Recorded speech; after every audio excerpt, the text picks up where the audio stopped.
Damn. Now, something I grew up on, and I always felt like everybody else liked Saturday Night Live better, but I watched more Mad TV than That I shit was watched fucking Saturday hilarious. Night Live growing Another up. all shucks moment. That's all shucks. You're like the See, longest now- cast member. But You I got played the most questions about that though. episodes. But nobody. So here's my biggest question. Everybody blows up from Saturday Night Live, gets shows, all that shit. Why did nobody? Because Matt TV was funny as fuck. Yeah, for sure. That shit was funny. You know, the network, Fox, never got behind us the way they should have. Like, for instance, we would come on from 11 to 12, and then SNL would come on from 11:30 to 1. Mm-hmm. But, you know, prior to SNL, Monday through Friday, you saw promos on NBC during some of the most popular shows. Yo, so-and-so is hosting musical guests. Right. You saw promos leading up. Fox never showed any promos. The only lead-in we would get is when the 10:30 news was wrapping up at 11, and they'd go, all right, blah, blah, blah, and coming up next, Mad TV. And that was it. And we had everybody from Gwen Stefani on, Missy Elliott, Wu-Tang, Usher, Susan Sarandon. We had some of the DMX. We had some of the biggest names in music, and you don't support that? There's no better lead-in. There's no add-up to that moment. So between that and it's like, listen, man, Saturday Night Live made movies off of a lot of their characters. Right. And then there were some characters that should have never been made a movie, like that Pat character. You didn't know if it was a man, you didn't know it was a woman. But the point is, it got made. Yeah. And then here we are with two of our most popular characters ever. Alex Bornstein, who did Mrs. Swan. Yeah. Michael McDonald, who did the Big Stewart character. The little man baby. You mean tell me if Pat can get made, no one's trying to make... I don't know. I just don't know what the machine was doing over there. Yeah. And then when you go, look at all the stars that blew up from SNL. And we could go through a gamut of them. Absolutely. But I'm just going, you know, when the show came out for the first 2 years, it hadn't really defined itself yet. It was funny as hell, had a great cast, but it really hadn't defined itself. I think from season 3, when Will Sasso, myself joined, we were really starting to become something. And then by season 4, now when you throw in Mike McDonald, Mo Collins, again, you got me, Will, Deborah, I think we were like the 96 Bulls. Like we were just firing. And listen, no disrespect at all to Key and Peele, but when they got on, the show wasn't at its climax the way it was when we were there. But nonetheless, they got on, and Keegan was always a phenom with sketch. He was just a powerhouse. And this is why I say, even when I was talking shit about Jordan Peele, what killed me was I didn't see then on the show what Jordan became, because comedically, he just wasn't bringing it like that with characters and humor. Now, maybe his true talent was as a director.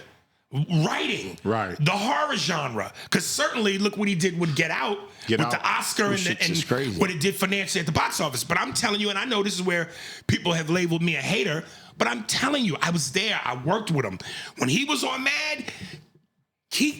Jordan was kind of quiet, didn't say much. There's no way if you would have asked me right at that moment, do you see this dude with an Oscar, one of the top directors in the game, killing the horror genre, a movie that blows up at the box? No! He just wasn't that guy. Now, Keegan, but to my point, I'm just going to the people that made the show what it was, at the heartbeat of it, at the apex of its popularity. Nobody really went on to do anything else. Yeah. But then here come two guys who come in when kind of on the downside of things, and then Key and Peele, and then the rest is history. That shit, that's crazy. You know, and listen, again, hats off to them, nothing but love. I know people that hear me say this and be all, see, Aries is a hater. I'm not hating, I'm telling you the truth. I'm telling you what it was. And, you know, they deserve all the success they get. But this is what drives you crazy about this business. the timing, Yeah. the luck of the draw, Yeah. circumstances. You just don't know.